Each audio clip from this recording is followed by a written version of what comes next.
We're just 2 weeks out from the games in London and the anticipation is building. Yes, hello and welcome to the penultimate edition of Countdown.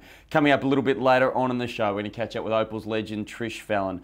We're going to catch up with all the results from the Opals and Boomers squads as they have commenced their, the last minute preparations for the London Games over in Europe. We're also going to catch up with some of the rollers and the gliders from the World Challenge Tournament. But right now, it's my absolute pleasure to welcome my co-host for today. He's a man who is well known to all viewers of basketball in Australia. He's a legend of the game. He's been an NBL MVP, an NBL champion and a four-time Olympian. Mark Bradke, welcome to you. Thank you. Thanks very much for coming down.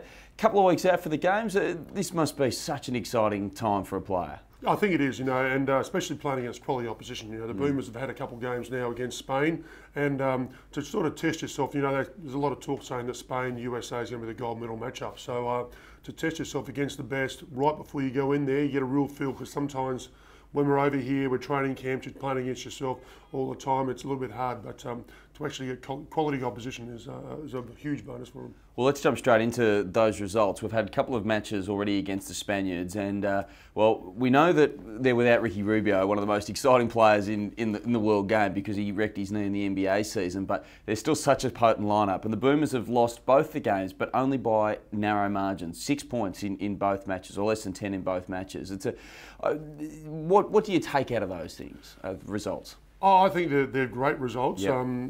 In today's match, the Boomers led for the majority of the game, especially in the first half. They were on top there.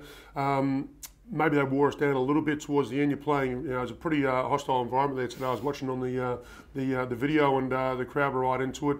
Spain have got very good players. They've got a lot of NBA players out there with the Gasols and Barker and all those there. Rudy Fernandez. Very talented team, so for us to come out there and play as well as we did there, I think there's a lot of promising signs.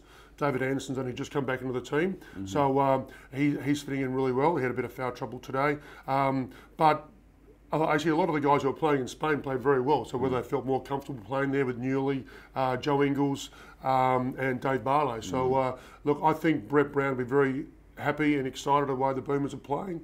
I think there's a lot of positives there, and I think it's been a great series for them. So, taking Spain out of the equation and just looking at, because I think when it actually comes down to it, for the Boomers to beat Spain in the Olympic tournament would be a huge upset. But what do they learn from those matches that they can take in against some of the other opponents? I think they learn that they can compete against the world's best. Yeah. And I think that's probably one of the most important things.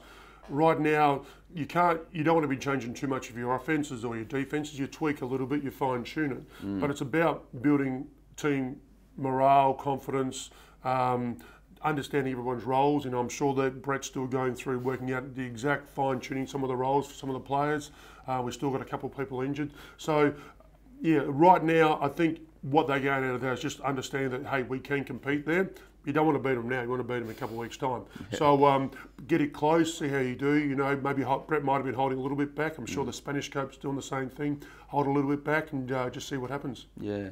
And what about the Boomers, and where do you think the relative strengths and weaknesses are? We know that Anderson's come into the side late. I know Alex Marriage has had a couple of injury problems, and there's still plenty to work with there. It's just a matter of, I guess, as you say, fine-tuning at the last minute. Yeah. I think the Boomers have got a great setup. I think Paddy Mills runs the points really well. He can distribute. We've got some great guys in the wing who can shoot, who can penetrate. We've got good bigs inside with Anderson, Marriage. Aaron Baines is doing a fantastic job in there. Matty Nielsen's experience. You look at that, I think it's a really good, well-blended team. And what Brett was saying before he went away was saying they want to be the fittest team. Yeah. They want to be, so they'll put that full court intensity up and down the court all the time throughout the whole match. So we'll test players to see if they're fit enough against us. We have the talent, just got to string it all together. The Jayco Opals have also been in sensational form in their lead-up tournament, Mark. They've played over in Sheffield before they checked into the village, and they've got another tournament coming up in France as well. They've comfortably defeated Great Britain and France, who they've been drawn against in the Olympic tournament, and also Angola. Suzy Bakovic missed one of the matches, but Liz Cambage has been the talking point. She's across the 3 matches, she shot 91% for 28 points against France. She had 73%, 29 points against Great Britain, and 80% for 21 against Angola. Pretty impressive numbers for the youngster. Fantastic numbers, exactly. So she's got a lot of pressure on it. Everyone's looking at her. which, you know, and she's living up to all her expectations, which is fantastic for people like Lauren Jackson and the rest of the team, because they can sneak around and get all their things as well. So if everybody wants to look at Liz, fantastic. Everyone else helps out, and everyone's always looking at Liz. Don't worry about that. Exactly, that's a great thing, and she's performing too. So that's the greatest thing there. Performing, everyone's attention's there. Everyone else, they go and do their work as well. So it's good signs for the Opals. What about the challenge for her personally when she's coming up against these sides? And let's be honest, when we think about Great Britain and Angola and even France in this circumstance, they're not particularly well endowed with height. They don't have anyone that can really match her. How's the mental challenge going to be to come up against the Russians and the Americans, who do have physical and big players? I think she has enough experience. Yeah. You know, it's not as though it's the first time she's going out there. She's had to go to the WNBA and be the number one pick there, and all those expectations. So it's not as though it's something new. Sometimes, as us people back here, we don't see all these players play overseas, because they play overseas so much now. So we don't understand what they've gone through. But every player, they've been through so many, you know, pre-seasons and games and exhibition games like this, playing WNBA, playing Europe. They've seen it all. So it's not as though it's the first time they're walking out saying, oh, what do I do now? They've been there, done that. So it's how they handle it now internally. They know what's expected, but sometimes mentally it's the biggest issue. But obviously she's stepping it up and doing a great job.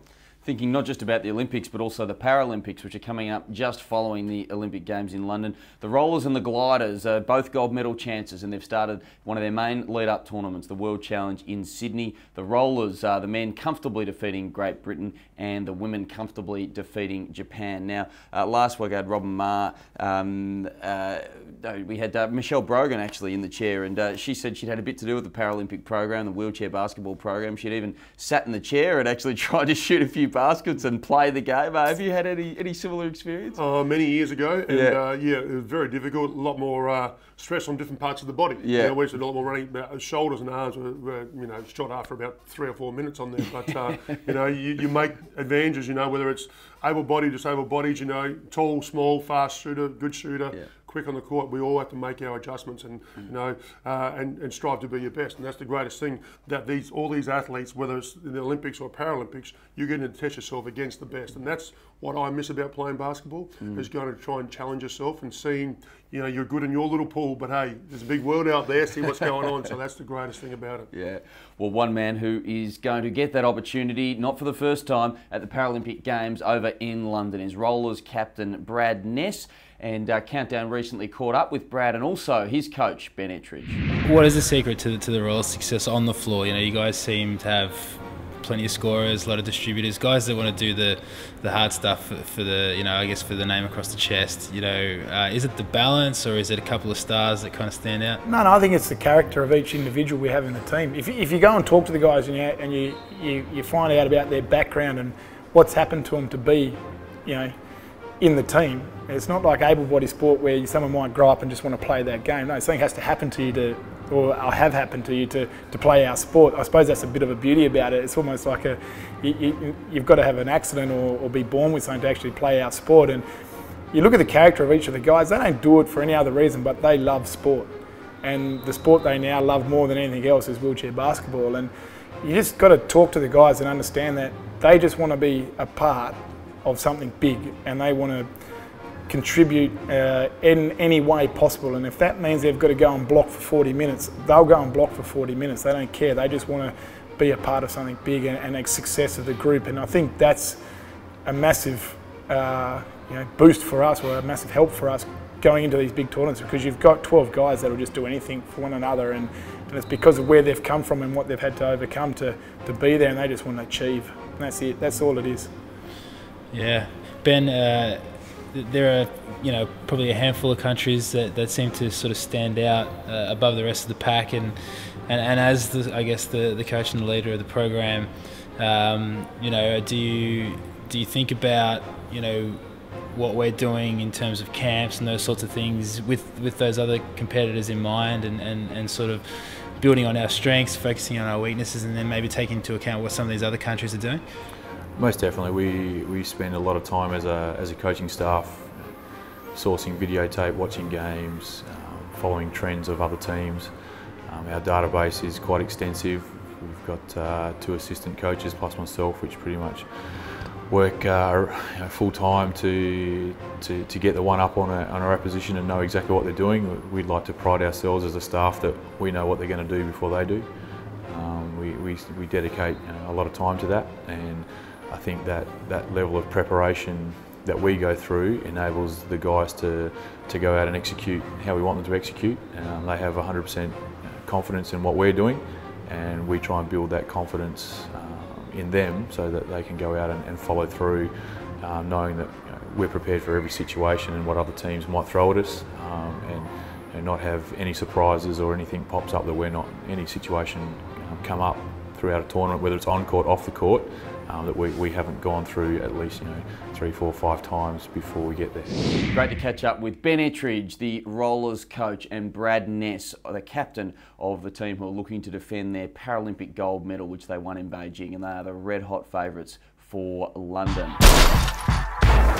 All right, now it's time for the Countdown Beatdown, brought to you by Peak Sports. And we have Mark Bradke in the chair. And Mark, this is the part of the show where our viewers have tweeted in their questions and the pressure is on you. Not for the first time in your career, but 24 seconds is all you've got. Now, how do you reckon Andrew Gaze went at this point, trying to answer a question in 24 seconds? Well, knowing his style of shooting, he would have got up pretty quickly, so he wouldn't have wasted too much time at all. But what about his style of talking? He takes a while to get around to the point. He might sit on that fence for a while and teeter, but no, he's a polished performer now. Oh, he certainly is. He certainly is, Drew. Now, the first question comes from Greg McAdams, who is asking you, Mark.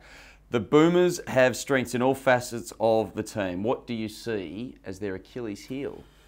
I don't really see the Achilles heel too much. I like what they've got. They've got a great point guard who can distribute the ball. They've got fantastic shooters. They can move the ball well. They've got some great bigs. They use the ball well. Great coaching, fit. There's a lot of positives there. Yep. I don't see an Achilles heel. Stay out of foul trouble. Stay positive. Good things can happen. Fantastic, with 5 seconds left on one of the smallest shot clocks we have seen in the Countdown studio as well. But just following up on that question, our second question comes in, and it asks, if Patty Mills takes too much of the focal point on offence, is there a danger the Boomers won't go inside enough? I don't think Patty Mills is the sort of player who wants to try and impose himself too much early, especially. He likes to move the ball around. I think you've got, like I said before, you're worried about the inside game. Back in the old days, my coach would say, get the ball inside for one more pass. And I think that can happen really well with the Boomers because they've got some great passing big men and they're willing to throw the ball in there, and we've got some great spot-up shooters with Newley and Barlow and Ingles, and I'm just in time. You are, but I'm going to ask you one quick follow-up, which is about Matt Dellavedova.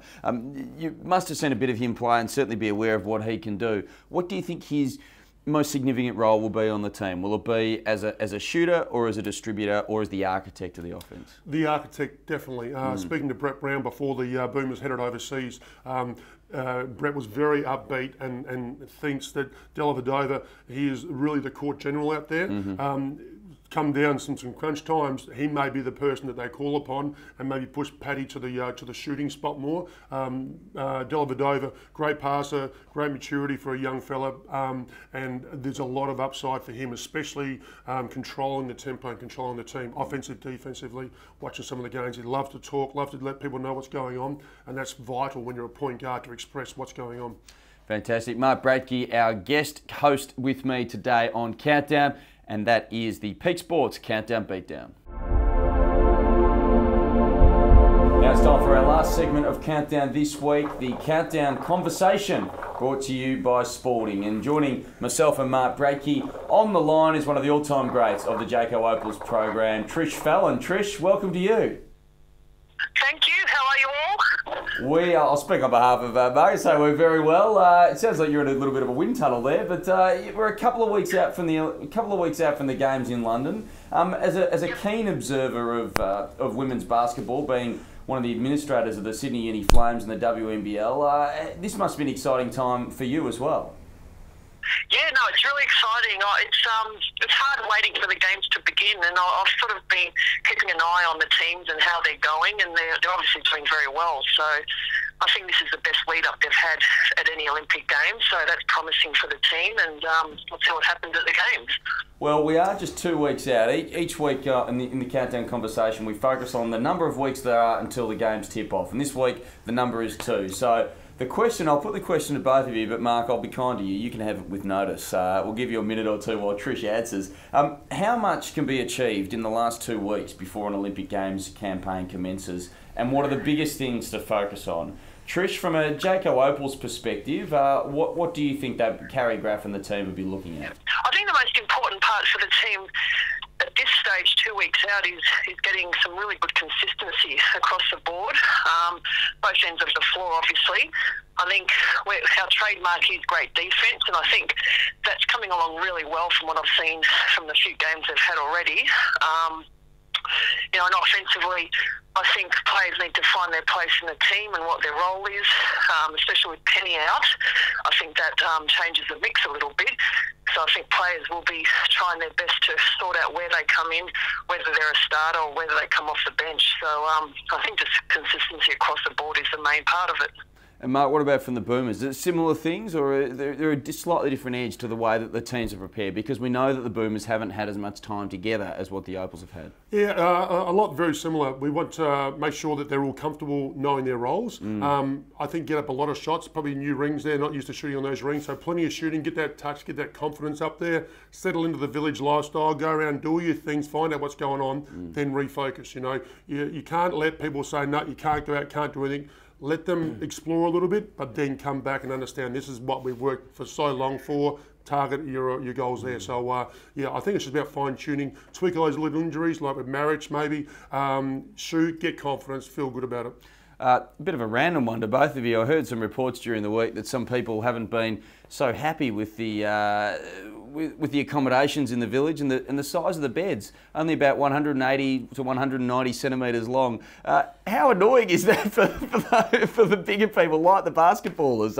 It seems to be that you guys are the ones that get stitched up a little bit. Well, I think, probably the people who complain are those little people, little divers and little swimmers and all that. But the basketballers, we make do, we're used to sort of cramping into smaller spots all the time. But I know in Sydney Olympics, I think we slept in transportable little shipping containers virtually. So don't worry about that. Don't worry about those little things. Just worry about the games.